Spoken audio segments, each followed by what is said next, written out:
actually don't know if I'm centered.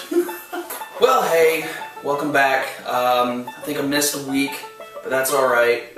I just filmed another video today, so I'm really going to try and keep on track with that.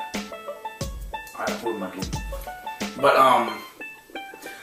just a quick little update and a quick little positive vlog here. Got a lot of positive reaction over the goofy YouTuber skit, so I just filmed one of those. Hopefully it's as good as the last one, and hopefully I can kind of keep that character going in a sense of, you know, just for fun, just for laughs, you know. I thought it was funny. Other people thought it was funny. They wanted to see more, so more we shall get, and I'll keep, you know, forming some ideas on that and keep that going. So I got stuff on me. But in today's positive thinking, I'll figure out a name to call these eventually. But in today's kind of positive output, where I work, we have a mailman who comes in and delivers the mail. And sometimes he'll sit down and talk. Good guy. His name's Mike. Shout out to Mike. He's not watching. He won't watch. He delivers all over the place, and I can't remember where he said he was, but you know, he delivers to a lot of these retirement homes, which I live in a retirement village. And in his conversations, this one, you know, it struck out at me. He was asking some of these elderly people, you know, if you could have anything right now, and keep in mind, these are, you know, lower income elderly people. They either didn't save enough, or something went wrong with Social Security, or, you know, something didn't pan out right to where they're needing low income housing. Things happen. I mean, that's not to say that they were lazy in life. That's not to say that, you know, they didn't do anything with themselves. It's just sometimes things happen. Just does. He asked them if you could have something back, anything back, what would it be? And I think he said one person asked they wish they had their mobility back, or they wish they had their legs back. They have their legs, but they're on a walker all the time. They were constantly, you know, having to use a walker because they either didn't take care of their body, or their body had just fallen apart. Like I said, things happen. Another person said, "Man, I wish I could, you know, have my health back," or "I wish this," and you know, and none of them said money. That really, you know, struck me, and that's when I knew I needed to make a video of this, because these elderly people who, you know, if given the option, you know, let's say in a world where, you know, you could have something back, none of them said money. None of them thought instantly, man, I wish I had, you know, $1 million so I can sit in my wheelchair and have $1 million. Because at the end of the day, you know, I mean, we all need money to survive. You know, you do need money to live comfortably. You need to have a job, and you know, currency kind of runs the world. It's capitalism. It's got its ups, and it's got its few downs. You know, let's not get in. Let's not get into that. Near the end of some of these people's lives, you know, and who knows, it could be pretty darn close to the end of their lives. All they wanted back was their ability to move like a normal person, or to get up, to stand up straight, to not be trapped in the confines of a walker, you know, and stuff like that. And I thought that was pretty powerful to think of, because nowadays people are, you know, in a constant search for money or fame, or, you know, sometimes money and fame go hand in hand, sometimes they don't.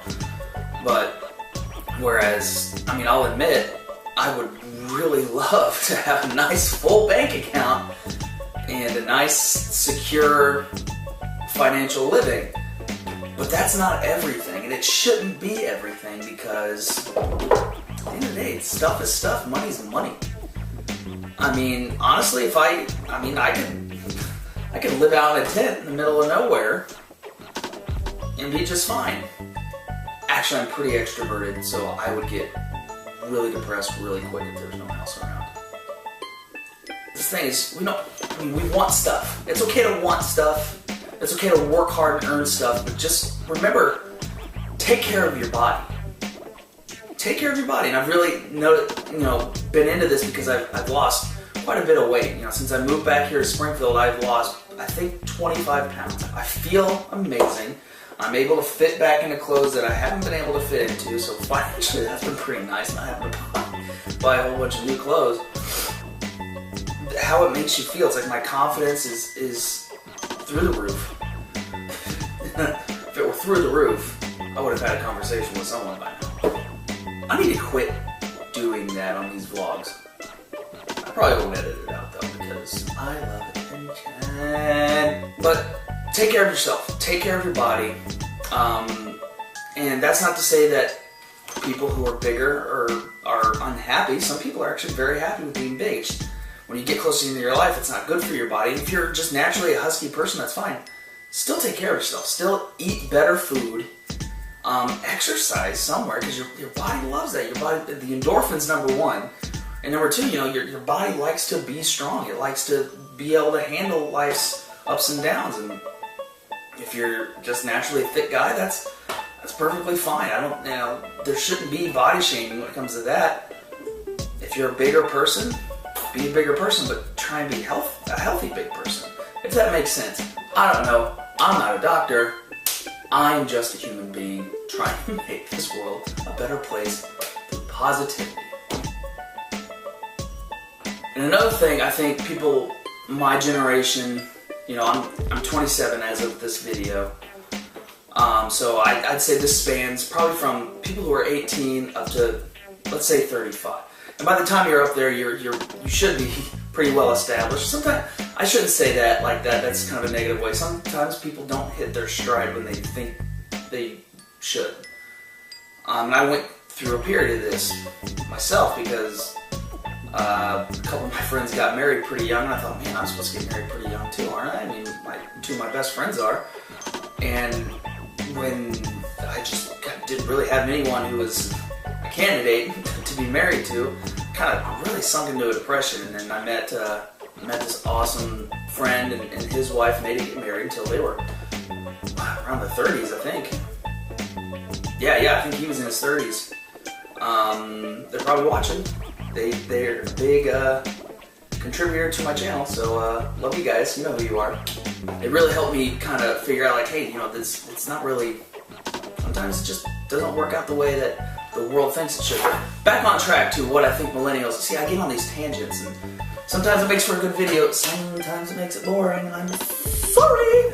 To get back on track, millennials nowadays, we want this instant gratification.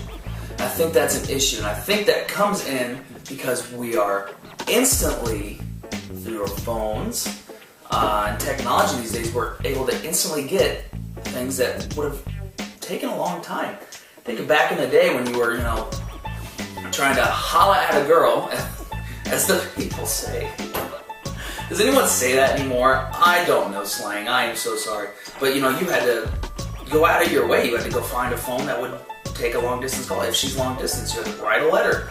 You had to do this and that. You had to go meet someone to talk to them. You had to put in a little more effort as opposed to texting or sending a Snapchat or just liking her or all of her pictures on her Instagram. See, here I go again.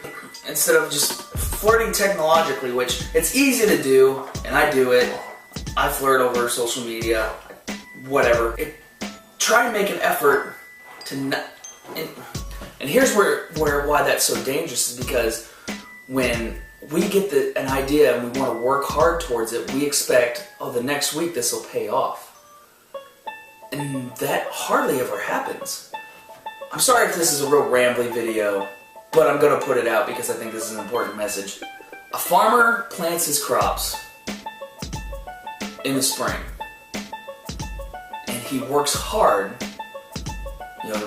tends the ground, does everything he needs to do with the soil and all the farmer stuff. Sorry, I'm not a farmer. I don't know the first thing about farming. He doesn't get his crop until the fall. 5-6 months later or whatever it is. And do you think he gets frustrated? Somewhere in between there? Yeah, he puts in hard work. He sweats. Gets his hands dirty, and it pays off. So the basic gist of all this is to say your hard work does pay off. It won't pay off right away. You shouldn't look for instant gratification. And at the end of it all, when you have attained what you've worked so hard for, you'll be able to look at that and look back at all the hard work, all the sweat, blood, and tears you put into that, and say, wow, I made something. I did something.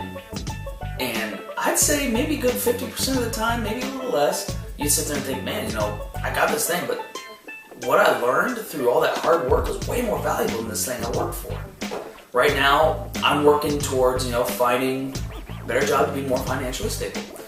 I really love, you know, I'm working towards getting a camera and getting my car fixed, you know, kind of tag teaming those, because those are my two top priority, not top priorities, but those are on the top of the priority list. They're up there.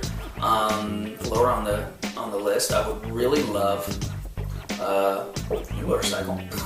That would be neat. I would really like to kind of fix, not so much fix, just kind of touch up these tattoos I have and get some more. I would really like to do that.